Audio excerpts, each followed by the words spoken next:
just I was jobs. like thinking historically in America, especially slavery, like jobs surrounding slavery. You can make an analogy towards the like veganism cause. Hi, thank you so much for accepting to talk with me today. Yeah, sure. It's really nice of you. I had a sign with 3 thought-provoking questions. What do you think about animal abuse or people who abuse animals?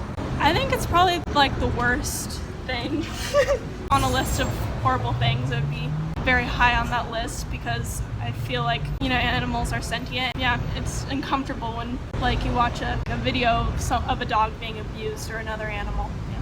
I think that there's a certain evil in kind of what you were saying, but also a certain evil of like taking advantage of a life that has less opportunities as us or is less conscious if you know what's going on. I feel like taking advantage of that is like so brutal and just like so wrong. Yeah, I feel like most of it is like just displacing their anger. Like maybe they're like mad at their jobs or at a person and they just basically inflict it on an animal because like you said, they're kind of helpless or, you know.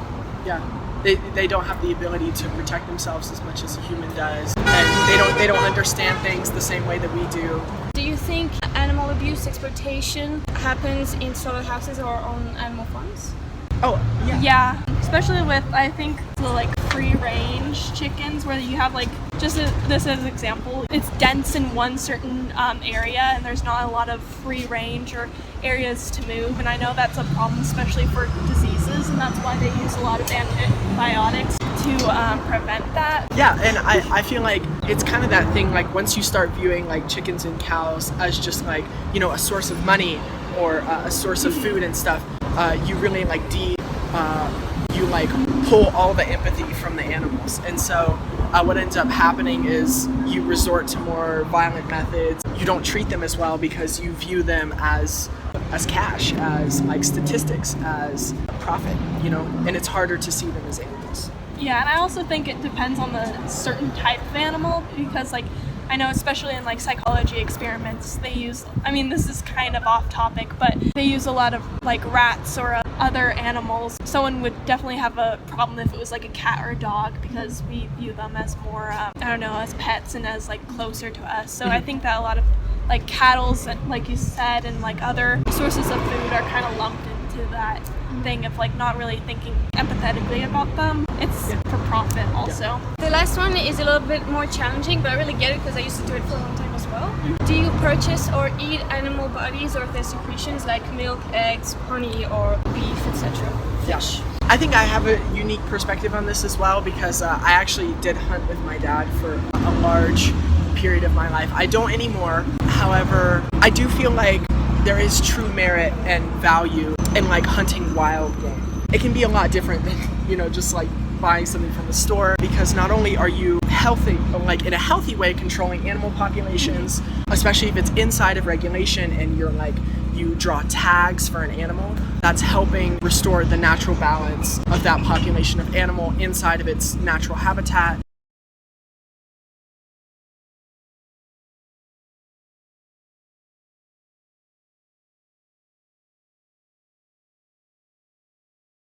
Without hunting, deer in particular will overrun our environment. They will tear down trees, they will eat gardens, they'll be hit by cars, they'll just, you know, sort of get out of control, and so therefore we have to hunt them to keep things in balance. The reason deer would even be overrun, you know, become overpopulated in the first place is because we've killed off all of the wild natural predators that would have kept deer populations in check in the balance of nature normally. These are mountain lions, bobcats, coyotes, and the United States federal government, in particular the USDA and Fish and Game and Wildlife Services, actually kill millions of wild predators every single year. In 2018 alone, the government killed more than 2.6 million wild animals. But the second main point to make to this is, so yes, we are killing off wild predators that would have kept deer populations in check, but the other reason deer populations are so high is that we have actually managed them to maintain them as high for the purpose of hunting. And a really good example of this, in the early 1900s, the late 1800s, deer populations had absolutely plummeted and humans had nearly hunted them to extinction in the United States. And hunters were very upset by this, and people realized that they wanted to have deer to hunt, and so their populations were managed and regulated to make sure that they came back up. And in the last, 30 years or so, for many periods of time where their population was trying to be built up, hunters were only allowed to hunt bucks and not pregnant or any female does. And this was because if you kill a single male deer, it doesn't actually hurt the population that much, because one male deer can impregnate many, many females, where if you kill a female, that is actively going to reduce the population more. And so in most states now, it is completely legal to hunt with limits still female deer. But at times that was not the case because the populations were managed for the purpose of maintaining them so that people could hunt. So the other thing is, our human population continues to expand and expand and expand into the wildlife, into the wilderness, into the deer habitats. So we're expanding into their habitat and then getting upset that they are coming onto our property and damaging things we like, and then seem to think that provides justification to go out and kill them. When really we are the ones that are encroaching on their territory and have been doing so for hundreds of years. And that doesn't make it ethical or moral for us to then say that they shouldn't be there. That is the same logic as, colonialist invaders going into other countries and wiping out native populations. And most of us look at that today and view that as very wrong and horrible, that's what much of our past is built on. And so we shouldn't be using that same type of logic and justification, but with a different species. Number 4, hunting licenses and the sales of them actually go to conservation efforts and saving other animals, whether it's endangered species or more deer and those that are hunted themselves. And so in the end, it's actually beneficial for animals because our conservation and ecology programs wouldn't function if they didn't sell hunting licenses. So I have a lot of thoughts on this one. First of all, even if this were true, and I'm going to dispute it in just a second here, but even if it were true, the reason that I care about conservation and saving species is not for the species as a whole, but it's for the lives of the individuals within those species. The individuals are who I care about. The problem is most of modern conservation and modern ecology, even in talking about endangered species, the focus is on preserving the species and their existence for humans to enjoy or use or exploit. We want that species to exist, we want biodiversity to exist for us, not because we care about the individuals within that species. And that type of thinking can justify so many different harms and problems when we're looking at what's really best for animals. For example, this is what justifies a lot of zoos and caging animals, right? If we have the last two of a certain type of tiger on the planet, conservation would say we need to bring them into captivity so that we can protect them and breed them so that they will continue to exist. Even if those two individuals are in a very tiny confinement an area that does not make them happy, that they would not rather be in, right? But from our human-centric, anthropocentric perspective of keeping a species alive for us, then it's justified. Whereas if we were to actually look at what do the individuals, those two last remaining tigers, for example, what do they want? They might not want to be forcefully bred or in captivity and would rather live their lives, and then maybe their species dies out. And it also, a lot of people would argue there's just a spiritual connection and like a center of nature that you get, like centering with nature that you get when you like kill an animal, but you also harvest all parts of it and eat it. Leaving nothing to waste. Leaving nothing to waste, like that is the natural cycle of life. That's what animals do in the wild. And I feel like if you do it through the right means, the right ways, then it can be, way better than getting meat from the store, way more ethically sourced, and just all that. Hello, thank you for watching so far. I wanted to address a few things I didn't have a chance to address because we were a little bit in a hurry. Basically about this spiritual connection, I find it quite disturbing, to be honest, that the killing of a being who does not want to die would feel like a spiritual moment. I find that concept disturbing considering that they die in pain And of course, they don't give consent to give their life to someone. I also find it strange the concept of being part of nature by the killing of an animal. I don't see why it has to involve the killing of an animal. I think there are other ways to connect with nature, like hiking or bird watching. Things that are not at the detriment of someone else. I think all we need to do really is to ask ourselves the question, if we are killed by, for example, a serial killer, does it matter to us once we're dead if our body is wasted or not? Does that make our family feel better? Does that make the perspective of being killed, for example, better? Does that change the act? And if it's unnecessary for survival, which it is, it seems more like a notion for ourselves to maybe make ourselves feel better or to add meaning to the situation that is not necessarily something about the animal. And the last thing I wanted to address is the concept of being part of the cycle of life. I think that herbivores, for example, or animals that just don't eat other animals, are part of the cycle of life because they eat plants that are part of the cycle of life. So I don't see being vegan necessarily as being outside of the cycle of life. Do you eat or purchase any animal bodies or secretions? Yes, because that would include honey as well, right? Yes. I try to limit my meat consumption, but it's pretty heavily based in like red meats and white meats and stuff from the grocery stores because it's easy. Yeah. And of course, I forgot to mention, leather, all these things. It's Yes. kind of all put into the one basket. All right. Would it be all right if I show you a 3-minute video on the standard practices in animal agriculture? Sure. I have to let you know first, it's graphic. Okay. So if you feel uncomfortable, just let me know. We'll stop. All right? Yeah, for sure. Okay. Their babies are torn from them. These fragile young piglets have their tails cut off, ears and teeth clipped, and the males are castrated, all without anesthesia. Unwanted runts are commonly killed by violently slamming their heads against the floor. I really appreciate you watching it because I know it can be pretty rough, right? Yeah, it was a little graphic, a little. Yeah. It made me uncomfortable a little bit. So let me know, like, Yeah. how did that make you feel watching this footage? Just like uncomfortable. Like I start laughing when I get very uncomfortable because it's just like not fun to see that, and it's really sad to see that they like hit the chickens to make sure they're dead. It's really easy to like separate yourself from that world when you just like see chickens and like or chicken breast in like the grocery store or whatever, but like seeing it makes it more real. If most people watch this, do you think they would still buy those products? I think if there was more alternative options Yeah, presented that's in the biggest video, thing. because while it's like gruesome and cruel to see this, that's what most people like depend on for food. I don't know, I mean, there are other options with like, I don't know, being vegan or vegetarian, but it's still difficult for most people to have a high calorie diet, I guess. I would say the biggest thing is honestly just like human population. It is almost physically impossible to like feed the world because obviously there are alternatives, there are other methods to buy meats and stuff, but here's the thing, they're really expensive.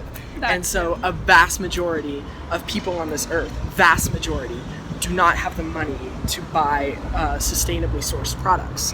And it's just like physically not an option. Do you mean like humane meat? Yeah, just Yeah. humane meat, Yeah. like stuff like that. I would love to see in the future ways that we can ethically source meat. I mean, there's like lab grown meat, but that's like also like, It's I very, don't know, they just released that with the FDA. But also yeah. like,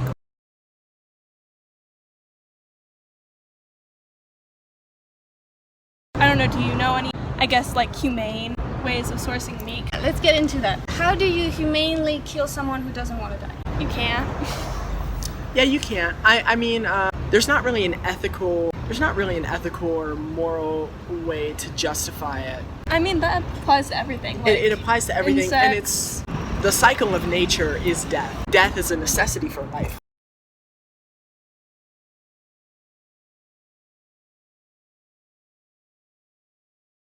Like carnivores cannot eat without killing. Like, Do you think we need to eat animal bodies or secretions to be healthy? No, not at all. I definitely think you can. I think be it healthy depends. without. Yeah, I think it without. depends on the person's like health. It's hard. It's hard, harder. and you definitely can. I don't know. I'm like anemic, and I think it's kind of of hard to like. I understand that. Actually, myself and my family, the women in my family are usually anemic. Oh, really? And so I'm vegan. I think you probably And figured it it out, right? help? Yeah. Yeah, well, actually, what I've always done, and all the women in my family have to do that, I take an iron supplement. Yeah. And I eat lentils and things like that, and I've had my blood work done, and I'm good. You know? Okay. The thing is, a lot of people really believe that it's not really possible to be healthy on a vegan diet, and it being easy, kind of like accessible. There's been a huge study in 2021 that showed that in Western countries especially, a vegan diet is 30% cheaper in general than other meat-based diets. Yeah. Do you think that it might be harder to make vegan meals? If you're gonna have a burger, you just like barbecue it. But with like a vegan meal, do you think there's more meal planning, and that's why some people like hinder away from that? It depends how you want to go. If you want to go a whole pan-based diet, it's different because that means you want to cook from scratch. I am a lazy person. I don't like to cook, so basically I just take legumes, for example, that are already cooked and in cans, and I buy chicken nuggets that are like actually vegan. You can have vegan sausages. Some of them are not healthy, just like meat, really. Yeah. But some of them are not that bad, really. They're made from beans and things like that. But really, if you don't want to cook so much and you still want to be healthy, you can have like vegan chicken strips or burgers or sausages or really anything you might fancy. Because these days, have you noticed how many more products have been coming in? Like, it's really different. We have a very close family friend that's been vegan for like almost 25 years, and she's actually made me some really good meals before. She probably saw the transition of I would love to ask you a question. Assuming all the ethical measures were taken, would you ever consume meat? No, because to me, animals should have rights. They should be considered as individuals. And to me, I see it like this. If it's not necessary for me to dress myself in their skin or eat their bodies or their secretions, why take that away from them? Why use their bodies? Why use their life for my benefit when I don't need to? I do feel like there's a difference in survival situations. If there's nothing around, like literally nothing, that is a different situation. But we've evolved past survivalism. Exactly. Since it's not necessary, why do it? I just wanted to talk quickly about something because you did mention you have a time limit. The idea that it's hard to feed the world on a vegan diet. 70% of the crops in the US are used for feed for animals in the food industry. So basically there's been estimates that if you cut animal agriculture out completely and you basically just in a second make it disappear, you would have 75% of the land back that you can rewild or you can do whatever you want with it basically, because you don't need land for the animals to graze and for the animals' feed to grow. I've seen a ton of stuff about you can get really high protein insects. That's what I was just gonna bring up. Yeah. They have very short lifespans as well, so you don't necessarily have to like kill them yourself. Would you consider insects a part of the? I mean, to me, they are sentient, and there are some insects that you don't know, but I give them the benefit of the doubt. Yeah. To me, it feels like a slippery slope. If there's an animal carcass, for example, out there is already dead, like why not eat them? There's no real ethical dilemma with that. Really, my worry would be with the sanitary issues that comes with that, but also, we're still viewing sentient beings' bodies as a source of food for us when we don't need to, and to me it's a form of objectification, and so it kind of makes the rest more easy to actually sleep back into. Would you rather have it decompose or have another animal eat it? You don't want to objectify it, but I don't like the idea of an animal's body just being on the side of the road. The kind of vegan way to go about it would be, I guess, to either like bury it, kind of like you would if a person, kind of trying to bring animals to the status of individuals. For example, if there was a dog on the side of the road, what would you do? And then you go from there, Would you, I mean, of course you would see if he has a family, but if they don't have a family, you would probably like incinerate them or, not necessarily eat them because you don't necessarily see them as food. But again, it's like kind of a gray area because consequence-wise, it doesn't hurt the dog or the animal. It does not help the broader issue of the paradigm. It doesn't help the rest of the animals. How would you convince the average American to go vegan, considering that it's so instilled in our culture? The way I'm trying to go right now. Like grassroots, but also... Oh, you mean law? Yeah. I think we need all of it. I think we need to bring animals to the status of individuals and personhood, non-human personhood, meaning the right to be not treated as property and to be protected from harm. I don't see hope in having these laws actually happen if most of the population is not on board. Yeah, especially because the American identity is built around like burgers and fast food and hot, you know, and it's like built around meat. And also, I'm sure there would be a lot of like disdain from ranchers, especially considering how like big ranching is. You'd be Montana. eliminating so many jobs. Yeah. What kind of jobs in the past have become obsolete because of technologies or because we have a different view of ethics? What kind of jobs have been phased out? So many jobs have been cut, like in factories, for example. Like 50 years ago, everything that was done in the factory was done by a human. I don't know if you can think about just like laws that have changed because of ethics. Yeah, well, yeah, that's very just I was jobs. like thinking historically in America, especially slavery, like jobs surrounding slavery changed because of ethics. I mean, it's still here, racism, but in terms of those specific jobs of like slave, like owner, treated as property. Yeah. You can make an analogy because of you can make an analogy towards the like veganism cause as well. I mean, what could like animal farmers do instead, you know? There are actual organizations that take care of farmers transitioning. They will often either help them develop a sanctuary for animals, like basically rescuing farmed animals. But depending on what the farmers want to do, they will help them transition to plant agriculture or even tourism. I don't know, I guess it's just like it's hard to tell ranchers or farmers that their job is not ethical and they need a change, and that obviously is it's going to take a lot of time. Yeah. And the most average farmer is usually not a first generation. They've been doing farming. And their family has been doing farming for such a long time that it feels a part of their identity. And I feel like when you start to tell them that what they're doing is unethical, it's really hard to not take that as a personal attack about everything that they've done. Their family has done for generations. So, If you were one of these animals in the videos, for example, one of the piglets who were flushed to the ground, what would you want you to do? Yeah, I mean, yes, obviously they would want to get away and protect themselves, I guess, like legally, but I guess they just don't have that ability. Yeah. I mean, I think the obvious answer is to like just not want to be free. Yeah. Yeah. I really appreciate this conversation. I definitely like think I would I'll think about consider this veganism more. Yeah. Especially since I have free will and can do that. In the store, when we see these products, we don't really have the connection. I want you to kind of try to remember that each time that you either hunt or buy some of these products, there is an individual at the other end of that is being killed or exploited on your behalf. It is true, and it's important to kind of try to remember and to put ourselves in their position. Yeah, absolutely, for sure.